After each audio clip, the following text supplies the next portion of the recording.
Sir Karthik Subraj இயக்கத்தில் சூர்யா நடித்த அந்த ரெட்ரோ திரைப்படம் ரொம்ப பெரிய பிரம்மாண்ட எதிர்பார்ப்பு எல்லாமே இருந்துச்சு. ட்ரெய்லரை பார்த்துட்டு நிறைய விஷயங்கள் பேசணும்.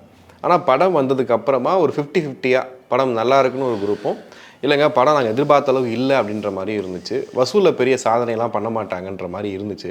ஆனால் இப்போது வசூல் செஞ்சதில் லாபத்தில் ஒரு 10 கோடி எடுத்து அகரம் ஃபவுண்டேஷனுக்கு சூர்யா கொடுத்துருக்காருன்னொன்னே அப்படியே செய்தி எல்லாம் மாறுது.